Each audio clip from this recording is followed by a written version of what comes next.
Wife falsely accused me of cheating, but it backfired badly because it was her mom who exposed her affair to me. Now my in-laws want to make me to inherit $2 million, while disowning her. My wife, Nicole, 27F, and I, 29M, had been married for a year, but recently, I filed for a divorce after I found out that she had been cheating on me with one of her co-workers. Interestingly, it was actually my in-laws who exposed the affair to me, and suggested that I file for a divorce as soon as I could. Nicole is the single child of her millionaire parents, who own a massive pharmaceutical company. She and I met on a dating app around 3 years ago, and we hit it off on our very first date, so we have been together since then. After living together for 1 year, I decided to pop the question and we got married soon after. Her parents, I'll refer to them as Frank and Leah, were really cool people, and always seemed to like me. In fact, Nicole sometimes used to joke that I was the son that they never had, and it really felt that way because right from the first time that I had met them, they treated me like one of their own. They were very warm and kind people and did not have any airs about them. Even though they were really wealthy, they were always very grounded and humble, and that's one of the things that I like the most about these people. I personally don't have a very good relationship with my parents, and I grew up in a very emotionally disturbed household. My parents didn't love each other but didn't get divorced either because they thought that they had to stay together for my sake. So they would end up fighting almost every day, and neither were they happy together, nor was I. Neither of my parents was particularly affectionate, and even though I am still in touch with both of them now, and they are still married, things are still the same way. Family dinners are almost always an obligation rather than something that any of us actively want to be a part of. But with Nicole's family, it was all very different. Felt like my own people, and I got very comfortable with them very quickly. So I had always known that they liked me, but I never imagined that if it really came down to it, they would pick me over their own daughter. And that's where my dilemma is right now, because they want to make me the heir of their inheritance since Nicole had been cheating on me, and they want to make up for it. I don't know whether to accept it or not because Nicole is pretty furious about it, and at the end of the day, it is rightfully something that belongs to her, and I'm only getting it because she cheated on me and her parents ratted her out. I'm emotionally devastated, but I still don't understand if it would be the right thing to do. And I certainly do want to take that money since it is $2 million. I had a lawyer evaluate everything and got to know that it's a pretty insane amount of money that I will be taking away from Nicole if I accept my in-laws' offer, so I am really confused about what to do right now. Nicole and I have always had a very smooth and loving relationship. We would have small faith, like any other couple, but we would always manage to be able to work them out. So when my in-laws invited me over to their house, on my own, and told me that they wanted to discuss something very important with me, I had no idea that they were going to tell me that Nicole had apparently been cheating on me with a coworker of hers. Nicole worked for her dad's company and was in charge of recruitment. It was a family business, so it was easier for them to keep an eye on her. And they had noticed that she was spending an extraordinary amount of time with one of their newest recruits. What was really disgusting was the fact that the guy that had been having an affair with was much younger than her. He had just graduated from college and was barely 21. It was legal, but it was just so strange that she, in spite of being happily married, felt the need to go look for love outside of her marriage. They had noticed the increasing closeness between the two of them and had even asked Nicole about it, just to keep them honest, but she reassured them that the two of them were just close friends and were getting along well. That was it, there was no fraternization happening. It was concerning for them as well, because not only was it bad for our marriage, it could possibly open them up to potential lawsuits as well. Because Nicole was in a senior position, compared to the guy that she was having that affair with, and if they happened to break up, he could very well use it against the company and sue them if he wanted to. So my in-laws had asked her several times if there was anything that they should know about their relationship, but she told them that it was strictly professional and there was really nothing more to it. Unfortunately, as much as her parents wanted to believe her, it was impossible, because in spite of their repeated warnings about her friendship with that guy, she refused to back down and would even meet him outside of work. They didn't tell me about it at first because they didn't think it was their place to say anything. It was quite possible that this was a very innocent friendship, but soon enough, things got to a point where her parents felt that they had to intervene. So they did something and hired a private detective to go after her and keep an eye on her. They were pretty rich, so money was not a problem, and they managed to get a professional to do the job for them. On sending a detective after Nicole, they were able to find out that she had been visiting the other guy quite often after work hours. She would tell me that she was out with friends, or she was just at work, and I would trust her, but her parents told me that that was not the case. Every day, she would leave after her workday was over and head over to her partner's house. And then she would spend the next couple of hours there until she was ready to come back home. None of us were stupid, we knew that if she was lying to me, then there was definitely nothing innocent happening in his house. I was heartbroken when I found out because I really loved Nicole and I still do, somebody deep down. But getting to know that she had been cheating on me and had been lying to me for the past few months really broke my heart. This happened about a week and a half ago, and I still remember that meeting with my in-laws and how devastated I was following it. Even the two of them were very upset while they were letting me know about all of this, but they said that they knew Nicole was never going to come and tell me the truth, so they thought that it would be better for them to tell me instead. At the time, they hadn't let Nicole know that they knew the truth, and I had been the first person that they told. I broke down in front of them when they told me about it, and I was very lucky that they comforted me like they were my own parents. They told me that this was not my fault, that they had seen how I treated Nicole like a queen, and this was all her fault. She just couldn't value the love that she had been given by her parents and me and threw it all away for a guy that she had barely even known for a year. I remember staying at their house that day because I just couldn't bring myself to go home and face Nicole, and they were kind enough to let me spend the night at their place. I was very shaken up, and I cried the entire night because I just didn't know what to do next. Logically, I knew that the next step would be to file for a divorce, but my heart wasn't ready to give up on her yet. So the next morning, I decided to go back home before Nicole left for work. I hadn't answered any of her calls or texts the previous night, so it was a bit of a surprise for her when I showed up in the morning right before she was about to leave. I was clearly in a very bad state and she seemed concerned, but I sat her down, and I asked her about the affair because that was the most important thing on my mind at the time. She hesitated for a bit and tried to deny it, but then I brought out the pictures that her parents had shown me of her car parked outside of her coworker's house on the days that she had told me she was working late. She tried to tell me that they were just friends and they were hanging out, but then there was no reason for her to lie about it. So she finally had to come out and tell me the truth that she had been cheating on me with him. The second that she told me that it was true, she had been having an affair, I broke down once again, and this time it was much worse than before. Because when it was just her parents saying it, I still had some hope, and I was hoping that it would not be true, and maybe it was just a misunderstanding of some sort. But after I had heard it from Nicole's mouth, there was no denying it anymore, and I had to accept the fact that she had actually been cheating on me. I was hysterical and I don't even remember what I said to her, but I only remember a lot of screaming and shouting. She had also started to cry, and she was trying to tell me that she was being stupid and had lost sight of what was important because she was feeling a little bored in her marriage, but she had never expected me to find out because it was just a fling, and it didn't mean anything to her. And that made things even worse because it didn't mean anything to her then there was no reason for her to be doing it anyway. The fact that she had ruined our marriage because she was feeling a little bored, just got to me. I remember yelling at her about how I had trusted her and always been there for her, but she had thrown all of it away for some guy that she barely even knew, and I think I continued to shout at her until I had made her dissolve into a puddle of tears. At one point, things got so bad that she was on the floor and was crying with her head in her hands, and I was just screaming at her while standing above her. It was a huge mess, and even thinking about that day made me feel really uncomfortable about the way both of us had been behaving because it was not normal. Nothing about it was normal. But once that ordeal was over, I told her that I was done with her and I wanted her out of the house.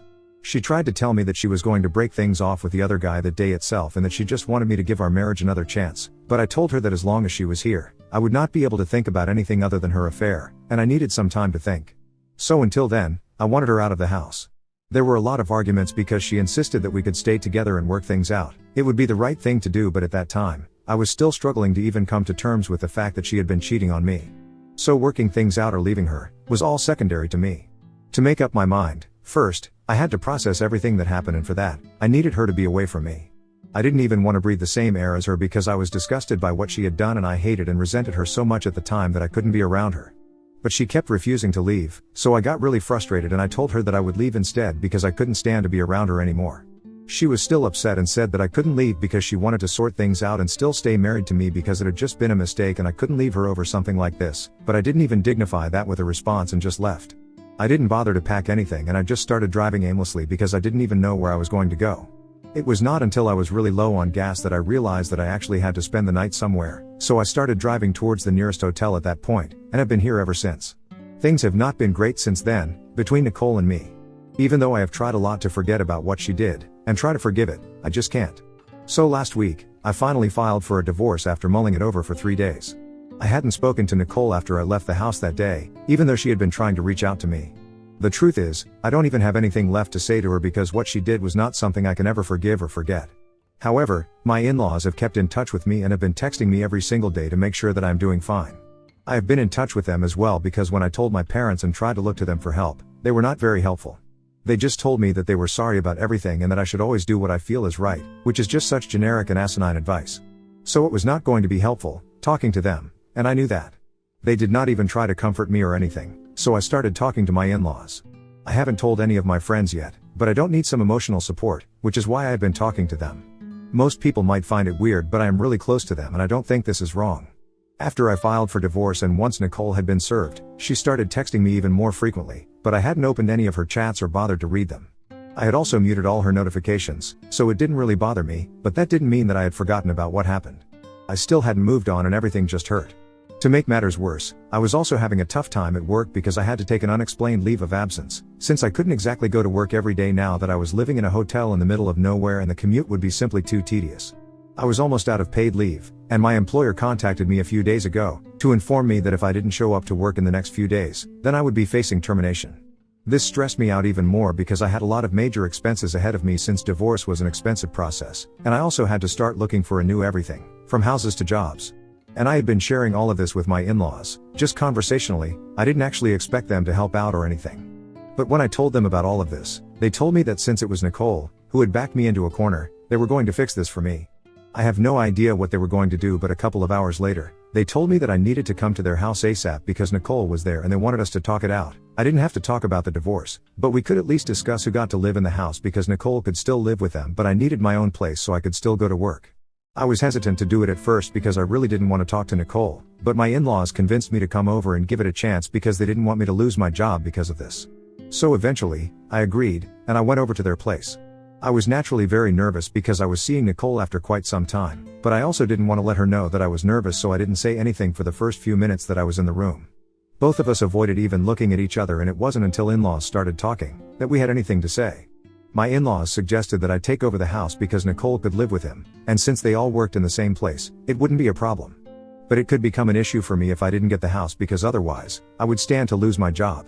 And that's when something really weird happened. Nicole started saying that she didn't even know why she would have to be the one to make such sacrifices when it was my fault that we were getting divorced. And she told her parents that, as her parents, they should be on her side instead of siding with a cheater. She said that she knew and understood that they liked me, but this was taking things too far. None of us had any idea what she was talking about and just kept staring at her, waiting for her to explain what the heck she was talking about. Her tone was very indignant and full of conviction, so I actually began to think that she might have something to say this time and it might make sense. But unfortunately, she started speaking absolute crap and I quickly caught on, realizing that she was just trying to make me look bad in front of her parents so that they wouldn't side with me anymore and was literally lying about me right in front of me. So, Nicole actually didn't know that it was her parents who had told me about the affair, so she had probably assumed that I had sent a detective after her to get those photos myself. She had no idea about her parents being involved, so she started making up some false story about me having an affair with a common friend. She claimed that apparently, she had seen how the two of us would always act very cozy whenever all of us were hanging out, and even she had edited some images and brought out photos that made it look like I was hanging out with that friend of mine and doing romantic things with her, like having dinner and stuff. She claimed that she had only had her own affair because she had found out about us and she felt hurt, and apparently her coworker had been hitting on her for a long time. So she just agreed to go out with him as a way to get revenge on me and take things off her mind. But now that it was all out in the open, she told her parents that she expected them to throw me out of the house and cut me off forever. She told them that she didn't appreciate their relationship with me and wanted an end to it because she was sure that I was the one who had asked them to get involved even now, or even told them about the divorce in the first place and manipulated them to believe me instead of her and portray myself as the victim, and had asked them to organize this meeting between us. I knew that she was screwed at that point because she had just dug herself a hole that she couldn't get out of because she had made up a fake story to expose me and get her parents back on her side, which was pretty much the worst move that she could make, given the circumstances. And surely enough, her mother started yelling at her almost immediately and said that she couldn't believe that she had thought that we would always be stupid enough to believe her lies and her badly edited pictures. Nicole was quite taken aback by that reaction. It was clearly not what she was expecting. Her parents told her that they had expected her to be honest, after she had been caught, at the very least, but clearly, they had failed somewhere while raising her because she had turned into a horrible lying cheater. Then, the big reveal happened, and my in-laws finally told her that it was them who had told me about the affair and handed me the photos, so there was no point in lying to them and trying to save face because everybody knew the truth. And boy, was Nicole's face worth seeing at that point. Then, they got into a huge fight, which was inevitable, because Nicole felt betrayed, and said that she hated the fact that they always treated me like their own son, but were willing to sell out their own daughter for my sake. And her parents were naturally very upset that she had turned out the way that she did. They also called her stupid for not being able to realize that they were the ones who had told me about the affair, since they had also confronted her about it before and asked her several times if she had anything going on with that coworker. And she told them that it had occurred to her that they might have told me, but it seemed absurd. Since at the end of the day, they were her parents, and she expected a certain degree of loyalty from them, no matter what she was doing. So they kept arguing for a while and she stormed out after some time, saying that she didn't want to speak to any of us because she was just done with everyone. She was pretty upset and I kind of felt bad for her because I could understand that not having your own parents on your side, that's going to sting. But after things had calmed down a little, my in-laws told me that they had made up their minds, and they said that they were going to change the bill and make me the sole heir to their inheritance, because clearly, Nicole did not deserve it, and they wanted me to have it because they felt like it was more appropriate. It was a huge move, and I felt uncomfortable taking money from them, such a huge amount as well, because I would essentially be taking it away from Nicole. So I told them that I needed some time to think about it because this was a big deal and I couldn't just say yes and be done with it. There were going to be repercussions of this and I wanted to think about it all before I came to a decision about what to do. So I told them that I wanted to take my time and think about it before I said anything, and they agreed. They told me that I had all the time in the world to think about it, but it's been days and I still don't understand if it would be the moral and ethical thing to do. I know that Nicole ruined our marriage by cheating on me, but the amount that I'm going to inherit and take away from her is a lot, and I don't understand if it's fair or not. I have been thinking about it and I am at a loss right now. That's why I'm here. So Wibta, if I agreed to take away my cheating soon-to-be ex-wife's inheritance worth $2 million? Update 1. Thank you guys so much for all the valuable comments and for being so supportive of me. I am doing fine, emotionally, by God's grace, and I have been talking to my friends about it as well. They think that I should take the money because what Nicole did to me was messed up, and if her parents want to fix the situation by making me the heir to their inheritance, then I should just let them because I deserve it. They also reminded me that not only did Nicole cheat on me, but she also tried to make it seem like I had been the one who had been cheating first with all those pictures and stuff, and her parents might have even believed her if they didn't know the truth. So when it was clear that she would never stop at any length to absolve herself of any blame, then I don't need to go easy on her either, and I think that's a fair assessment of her character. And I have made up my mind. I don't think I need to reject the inheritance because she did not care about my feelings when she was out there cheating on me and throwing away our marriage for a guy that she had barely known for a few months. So there was literally no reason for me to overthink what I was doing. Besides, if she wants to be mad at anybody, then it should be her parents that she is mad at because I don't owe her anything. Not anymore, at least. Update 2. So I finally got back in touch with my in-laws today and I told them that I was ready to accept their terms, and they seemed really happy.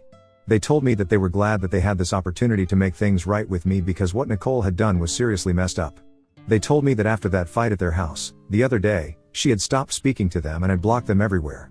She had also put in her 2 weeks notice and had stopped coming to work right from that day itself, and so had her partner. I was shocked that she was ready to give up her job as well, because as far as I knew, my father-in-law was actually grooming her to take over once he retired, so now he would have to look for somebody else to take over. It was crazy because I knew how much you loved her job, and yet, she was willing to give up on all of it, just because she thought that she, for whatever reason, did not deserve to get called out for her actions. I could hear the disappointment in my father-in-law's voice when he was telling me about it, because no doubt, Nicole had screwed up everything for herself, but she was still their daughter and their only child. It was fascinating to me that for my in-laws, it was more important for them to do the right thing and have a spine, rather than pander to their child's wishes. And I have got to say, very few parents in the world will be able to do that and sacrifice their relationship with their only child. I tried to comfort them, but saying things just didn't feel enough, so I decided to pay them a visit tomorrow and spend some time with them because I know that they must be feeling lonely and hurt because of everything that's happening. Update 3. Hey, so it's been a few weeks since I left my house and I have been living in a hotel since then.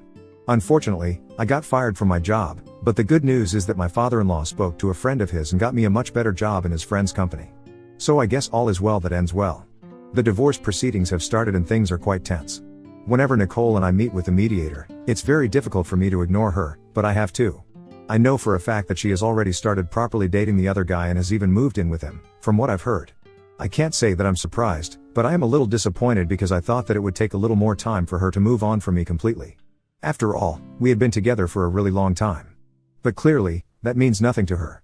I'm going to try and make sure that it means nothing to me either now. Things with my in-laws are fine, though. We don't speak to Nicole anymore, and neither does she. We try to avoid bringing her up at all because it's a sensitive topic for us, all of us. It's sad, but at least we are a family now. They have not changed their will yet, but they are going to do so after the divorce is finalized, and going to make sure that Nicole does not find out about it until after they are gone. We try to meet each other often because we know that we are all going through the same thing and we can only be there for each other and expect it to get better with time. And hopefully, it will someday.